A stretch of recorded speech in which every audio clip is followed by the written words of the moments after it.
everyone, my name is Simi and welcome to our YouTube channel. I am a chartered accountant. Today we are discussing organizing. अपन ने organizing अब तक organizing की definition, उसके steps और importance को पढ़ लिया था. लास्ट लेक्चर में अपन ने organizational structure, function और division को discuss किया था. आज अपन पढ़ने वाले हैं delegation.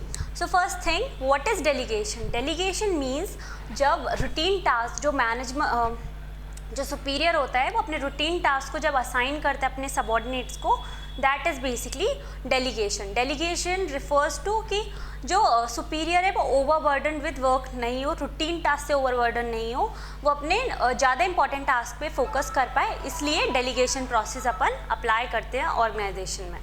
Okay, now let's see the what is the definition of delegation. So delegation definition basically refers to a process of entrusting responsibility and the authority to the subordinate. Means अपन जब अपने subordinate को entrust कर रहे हैं with responsibility and related authority को, that process is delegation. किस लिए कर रहे हैं अपन? To creating accountability on those employees who are entrusted responsibility and authority. देखो फर्स्ट लाइन में क्या लिखा है, अपन क्या कर रहे हैं, अपन एंट्रस्ट कर रहे हैं अपने सबॉर्डिनेट को with responsibility and authority. Means अपन ने अपने सबॉर्डिनेट को कुछ काम दिया है करने के लिए, लेकिन उसके लिए अकाउंटेबल कौन है? The person who have been assigned with the task. Let's take an example to understand this. He is a subordinate mister A. He is entrusted with the task of producing 1000 units. Okay, he is mister A. Mister A के subordinate था mister B. इन्होंने क्या किया कि ये 1000 units का producing का task इन्हें दे दिया so that he can focus on other staff. किस लिए? ताकि ये फोकस कर पाए अपने अदर स्टाफ पे. ये 1000 यूनिट्स का चेक करने का कि प्रोडक्शन हुआ है कि नहीं, इन्होंने टास्क किसको दे दिया है? मिस्टर बी को. Now what happened to produce this 1000 units. इन्होंने टास्क तो बी को असाइन कर दिया, उन्हें इसके साथ साथ क्या देना होगा? अथॉरिटी देनी होगी और रिस्पॉन्सिबिलिटी देनी होगी एंड रिस्पॉन्सिबिलिटी देनी होगी. ठीक है, क्योंकि जब तक अथॉरिटी से मैचिंग रिस्पॉन्सिबिलिटी नहीं होती और रिस्पॉन्सिबिलिटी से मैचिंग अथॉरिटी अपन असाइन नहीं करते हैं किसी पर्सन को, तब तक वो टास्क अपना प्रॉपरली परफॉर्म नहीं कर सकता है. That is the principle of management of authority and responsibility, which says कि जो भी अथॉरिटी है उसके मैचिंग रिस्पॉन्सिबिलिटी होनी चाहिए एंड रिस्पॉन्सिबिलिटी के मैचिंग अथॉरिटी होना चाहिए. I hope that is okay. So A ने अपना टास्क ऑफ प्रोड्यूसिंग 1000 यूनिट्स किसको असाइन कर दिया? बी को. Basically let's say he is a production manager. इसको प्रोडक्शन मैनेजर था, इसे चेक करना था कि 1000 यूनिट्स प्रोड्यूस हो रही है कि नहीं. उसका सबऑर्डिनेट था, उसने उससे बोला कि go and check whether 1000 units have been produced और not so that I can focus on my more important task. Okay, तो बी ने ये टास्क को चेक कर रहा है and he is helping in producing those 1000 units. अगर ये 1000 यूनिट्स प्रोड्यूस नहीं हुई, लेट्स से ये टास्क एकम्प्लिश नहीं हुआ, सिर्फ 999 यूनिट्स ही प्रोड्यूस हुई, जो 1 यूनिट प्रोड्यूस नहीं हुई, वो किसकी रिस्पॉन्सिबिलिटी और अकाउंटेबिलिटी होगी? ए की. So that is this, creating accountability on those employees who are entrusted responsibility and authority. Means A will remain responsible for these 1000 units even though he have assigned this task to his subordinate. So this is the basic concept of delegation, कि जिसे काम मिलता है वही responsible रहता है उस काम के लिए, even though if he have assigned the task to his subordinate. Okay? Now upon delegation में क्या करेंगे? अपन delegation में 2 क्वेश्चन डिस्कस करेंगे. First is elements and second is the importance. तो एलिमेंट्स में क्या क्या होता है कि क्या क्या एलिमेंट्स बेसिकली डेलीगेशन को कॉन्स्टिट्यूट करते हैं. So the first element is authority. Authority basically refers to the power. और पावर ऑर्गेनाइजेशन में कहाँ से आती है? इन पर्सनल की जॉब पोजीशन से उसे पावर असाइन होती है. मतलब जो भी उसकी जॉब पोजीशन होगी उस पे जॉब पोजीशन पे what the power is on that job position. Means production manager के कितने पावर है, that will be defined under the job description of production manager. तो अथॉरिटी अपन को कैसे मिलती है? अपनी जॉब पोजीशन से. In the organisation the job authority will define the power of the personnel. So authority refers to power. Okay, authority means power to perform a task और power to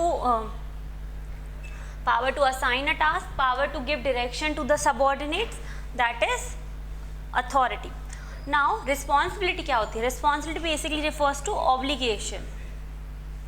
Okay, Responsibility basically refers to obligation, obligation of completing the task, obligation of listening to the superior, like what is he saying, we have to follow the commands given by the superior. So responsibility basically refers to obligation of complying with the commands given by the superiors. Okay, after that we are studying accountability. Accountability refers to accountability कि who is accountable for the task that superior have assigned to the subordinate. So always the subordinate superior will be responsible. So accountability refers to responsibility and accountability. For this question also refers to the obligation किसका आएगा. तो accountability में obligation किसका आएगा, जो superior है उसी का आएगा. ठीक है, तो he will be accountable for the task that he have assigned to the subordinate. Okay, अपना superior ही assign करेगा जो task subordinate को, उसके लिए responsible हमेशा superior ही रहेगा. Okay, so those were the three elements: authority, responsibility and accountability. अब इनका अपन को बीच में एक रिलेशनशिप पढ़ना होगा और डिफरेंस पढ़ना होगा. तो अथॉरिटी क्या होती है? Authority is defined by the, इसके बीच में इन तीनों के बीच में अपन रिलेशनशिप डिस्कस कर रहे हैं कि what is authority, responsibility and accountability, और इनका रिलेशनशिप क्या है. तो authority basically refers to the power, responsibility basically refers to the obligation, and accountability refers to who will be accountable, so the superior will always remain accountable. Now let's see authority कैसे derive होती है. It is due to the formal organizational setup, means ये अपने job description से define होती है. authority कैसे define होती है? अपनी job description से और formal relationship से define होती है. responsibility किससे define होती है? responsibility authority से defined होती है, defined by authority. अपन को अगर अथॉरिटी दी है कि अपन को 1000 यूनिट्स प्रोड्यूस करनी है, तो अपन का वो ऑब्लिगेशन भी अपन के पास अगर पावर है कि अपन 1000 यूनिट्स प्रोड्यूस कर सकते हैं, तो अपन की वो रिस्पॉन्सिबिलिटी भी हो जाती है. तो ये कहाँ से डिराइव होती है? अथॉरिटी से डिराइव होती है. अकाउंटेबिलिटी कहाँ से डिराइव होती है? Accountability derive from responsibility. Accountability कहाँ से आती है? रिस्पॉन्सिबिलिटी से आती है. ओके, दिस वॉज कि डिराइव कैसे होती है. ये डिराइव होती है अपनी फॉर्मल और जॉब डिस्क्रिप्शन से, और रिस्पॉन्सिबिलिटी डिराइव होती है अथॉरिटी से, एंड अकाउंटेबिलिटी डिराइव होती है रिस्पॉन्सिबिलिटी से. अब मीनिंग क्या होता है? So the basis is meaning. Authority का बेसिक मीनिंग होता है power, power to take decisions, power to perform a task, power to do certain things, power to command the subordinate. Okay, and this refers to the obligation to perform the task. What do we mean by responsibility? Obligation to perform a task, obligation to perform a task. And accountability का मतलब होता है answerable for the output. Output के लिए answerable कौन रहेगा? Always superior will be answerable for the output that have been produced by the subordinate of the task that the superior have assigned to the subordinate. Okay, now we'll see second basis is delegation. So authority, it can be delegated, can be. ठीक है, authority जैसे superior अपने subordinate को क्या करता है? Superior subordinate को delegate ही तो कर रहा है ये अथॉरिटी को, कि अपने जो रूटीन टास्क का पावर वो उसे दे रहा है परफॉर्म करने के लिए. That is delegation of authority only, delegation of power only. Okay, so it can be, authority can be delegated, it can be delegated. Okay, ये रिस्पॉन्सिबिलिटी जो है वो कभी भी कैन नॉट फुली डेलीगेटेड, ये फुली डेलीगेटेड कभी नहीं हो सकती. ये कैन बी डेलीगेटेड, और अथॉरिटी तो कांट बी डेलीगेटेड, बिल्कुल भी डेलीगेट नहीं कर सकते अपन. Accountability can't be delegated. हमेशा क्या होता है? सुपीरियर ही अकाउंटेबल रहता है, सुपीरियर ही हमेशा काम के लिए अकाउंटेबल रहता है. सबऑर्डिनेट कभी भी अकाउंटेबल नहीं होता है वर्क के लिए which he have performed, which have been assigned by the superior. Okay, अब फ्लो ऑफ डायरेक्शन देख लेते हैं. इसमें फ्लो ऑफ डायरेक्शन कैसा होता है? Authority flows from top to bottom. ये क्या होता है इसका फ्लो? इसका फ्लो होता है टॉप टू बॉटम. मीन्स जैसे कि स्केलर चेन होती है ना, ये ए, तो इसमें पर्सनल के पास जो टॉप पे है he have the highest authority and इसका फ्लो कैसा है, लोएस्ट, मतलब सी के पास सबसे कम अथॉरिटी है, ये क्या हो गया, लोएस्ट। तो अथॉरिटी कैसे हो रही है, अथॉरिटी का फ्लो कैसा हो गया, इट इज डाउनवर्ड फ्लोइंग। कैसी फ्लोइंग है, टॉप टू बॉटम और डाउनवर्ड, डाउनवर्ड। अब देखो रिस्पॉन्सिबिलिटी क्या होती है, सी के लिए रिस्पॉन्सिबल कौन होता है, बी, बी के लिए कौन रिस्पॉन्सिबल होता है, ए, ई के लिए कौन रिस्पॉन्सिबल है, डी, डी के लिए कौन, ए। तो ये कैसा फ्लो हो रहा है, रिस्पॉन्सिबिलिटी फ्लोज अपवर्ड,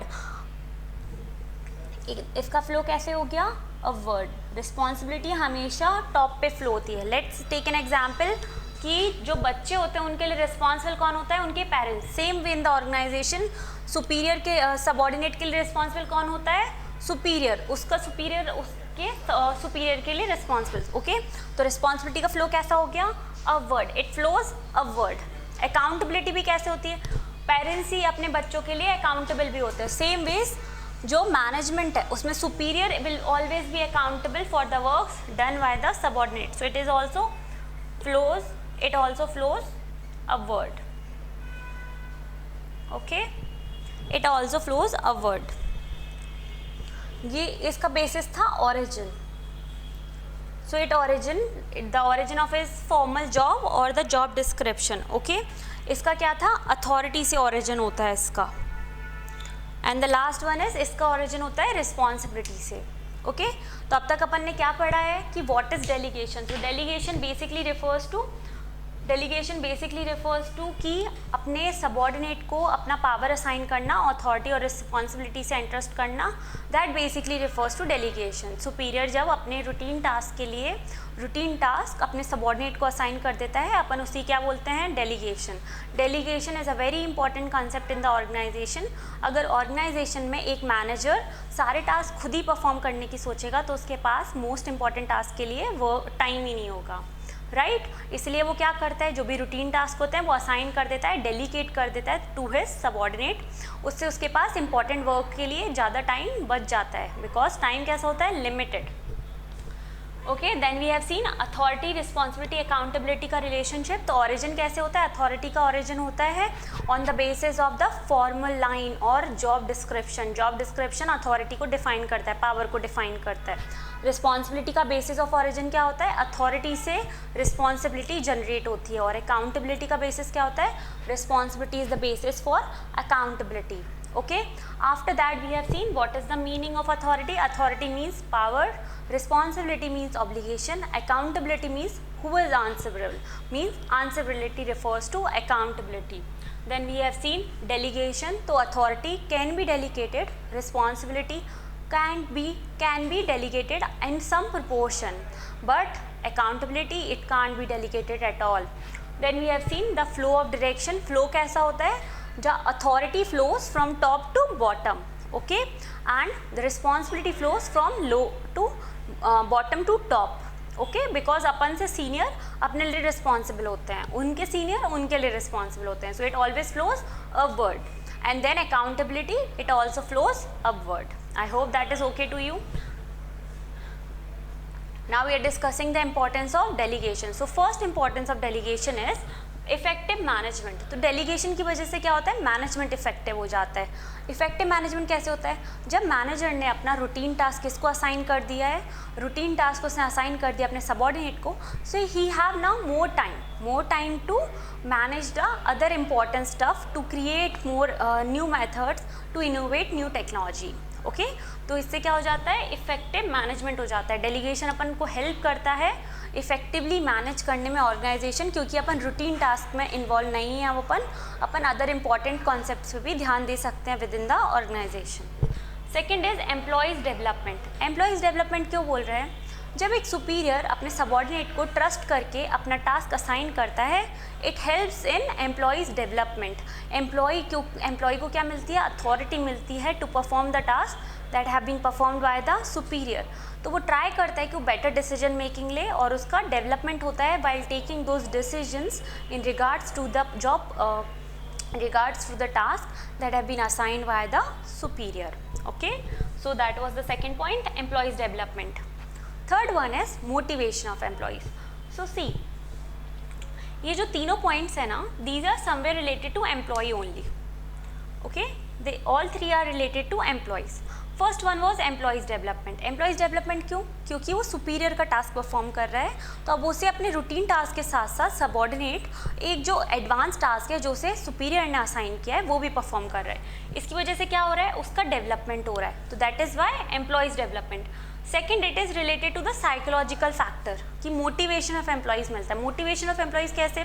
जब अपन को अपने लेट्स टेक एन एग्जांपल कि जब अपन छोटे होते हैं और अपने पेरेंट्स अपन को सॉक्स पहनने देते हैं खुद से, या फिर खुद से कोई काम करने देते हैं, तो वो क्या करता है? अपन को मोटिवेट करता है टू परफॉर्म बेटर. लाइक अपन छोटे छोटे टास्क बेटर करने लगते हैं, अपन को पता भी नहीं चलता है. Same way what happens in the organisation, जब एक सुपीरियर सबऑर्डिनेट को ट्रस्ट करके अपने छोटे छोटे टास्क उसे करने के लिए अलाउ करता है, उससे क्या होता है? उसका मोटिवेशन, उसके अंदर मोटिवेशन आता है, उसका कॉन्फिडेंस इंक्रीज होता है, उसका सेल्फ रिलायंस बढ़ता है, उसका वर्थ उसकी खुद की आइज़ में बढ़ता है कि देखो मेरा सबऑर्डिनेट मुझ पर ट्रस्ट करके मुझे काम दे रहा है, तो he try to excel in that task.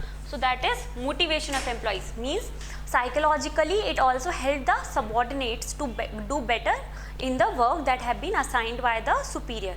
Okay. So second was more psychologically कैसे impact करता है delegation. Psychologically कैसे impact करता है? तो psychologically वो help करता है to for the betterment of the subordinate. ठीक है, तो वो उसे मोटिवेट करके रखता है. Then facilitate organizational growth. Facilitate organisational growth, इसका पॉइंट क्या है कि जब एक एम्प्लॉई डेली छोटे छोटे टास्क परफॉर्म कर रहा है जो असाइन किए हैं उसको सुपीरियर ने, तो क्या हो रहा है कि अगर फ्यूचर में ऑर्गेनाइजेशन के अंदर कोई भी मैनेजमेंट अपॉर्चुनिटी आती है तो वो क्या होगा? वो जो पर्सनल है, जो सबऑर्डिनेट है, वो जो टास्क परफॉर्म कर रहा है असाइंड बाय द सुपीरियर, वो उस टास्क की वजह से ट्रेंड हो गया है. ठीक है, let's say there was this personal, ठीक है, ही वॉज बी और ये कौन है? He is a. तो ए ने क्या किया? अपने रूटीन टास्क असाइन कर दिए हैं बी को, राइट? अब ये डेली वो टास्क परफॉर्म कर रहा है.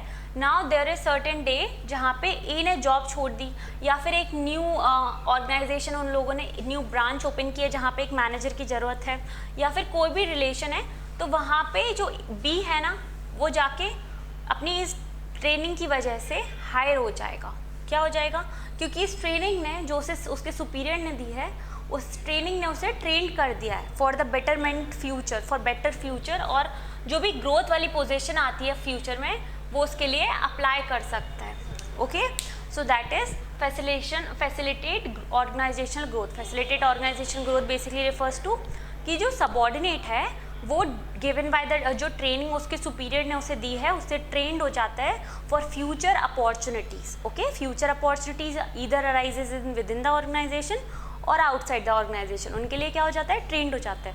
सेम वे जब अपन जैसे मॉक टेस्ट देते हैं या फिर प्री वोट देते हैं तो अपन किसके लिए प्रिपेयर हो जाते हैं?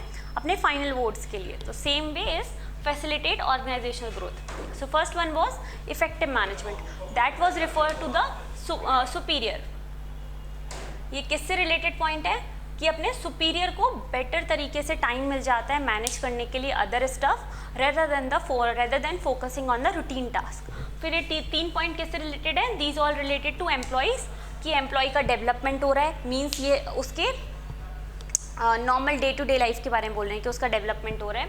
मोटिवेशन बोल रहे हैं कि साइकोलॉजिकली वो मोटिवेटेड फील करता है बिकॉज उसका सुपीरियर उस पर ट्रस्ट करता है. And then facilitate organisational growth, ये फ्यूचर ग्रोथ ऑफ एम्प्लॉय की बात कर रहे हैं कि फ्यूचर में अगर उसके सामने कोई अपॉर्चुनिटी अराइज होती है तो he will be able to take up that opportunity because he have been training under superior for the same opportunity. Okay, now fifth point is basis of management hierarchy. Basis of management hierarchy क्या बोलता है? Hierarchy क्या होती है? Superior subordinate relationship को ही अपन hierarchy बोलते हैं. Top middle lower level जो अपन ने पढ़ा था ना सॉरी, जो टॉप मिडिल लोअर लेवल अपन ने पढ़ा था that was basically a basis of hierarchy. उसके अंदर क्या होता है? सुपीरियर सबऑर्डिनेट रिलेशन से पूरा बेसिक हायरार्की क्रिएट होता है ऑर्गेनाइजेशन में. तो जो डेलीगेशन होता है इससे हेल्प होती है पूरे ऑर्गेनाइजेशन में एक हायरार्की क्रिएट करने में. Okay, I hope that is clear. Then better coordination. Better coordination क्यों बोल रहे हैं? जब किसी सुपीरियर ने सबऑर्डिनेट को टास्क असाइन किया तो उन दोनों के बीच में क्या होगा? कोऑर्डिनेशन बेटर हो जाता है। और कोऑर्डिनेशन ये किस रेफरेंस में बात कर रहे हैं? कोऑर्डिनेशन ये रेफरेंस में बात कर रहे हैं अथॉरिटी, रिस्पॉन्सिबिलिटी एंड अकाउंटेबिलिटी के रिलेशनशिप में, कि जो अथॉरिटी, रिस्पॉन्सिबिलिटी और अकाउंटेबिलिटी का जो रिलेशनशिप है it defines the whole superior subordinate relationship. तो इससे क्या होता है? ऑर्गेनाइजेशन में कोऑर्डिनेशन बहुत अच्छे लेवल पे हो पाता है। Okay, and then the last one is reduce the workload of managers. तो वर्कलोड ऑफ मैनेजर्स रिड्यूस कैसे हुआ? जब उन्होंने अपना रूटीन टास्क असाइन कर दिया है, अपने सुपीरियर्स ने अपने असाइन कर दिया रूटीन टास्क इसको, सबऑर्डिनेट्स को, तो obviously workload of manager reduce हो जाएगा। अब देखो क्वेश्चन किस टाइप से पूछेंगे आपसे, they can ask the questions related to relation between authority, responsibility and accountability. उसमें वो क्या पूछ सकते हैं आपसे? They can ask the question in 1 or 2 marks और they can ask the question in 4 marks। If they have asked the question in 4 marks, you have to write all those points कि what is the origin of the responsibility, accountability, authority and what is the meaning of the same, delegation का flow, delegation कैसा होता है and flow कैसा होता है। Okay, then they can ask the questions related to कि a personal is very overworkload in the organization and he do not assign the task to his subordinate. What is this concept? So we have to write this concept refers to delegation of authority and this personal is not engaged in performing the same, और इससे क्या हो रहा है? वो overburdened with work है।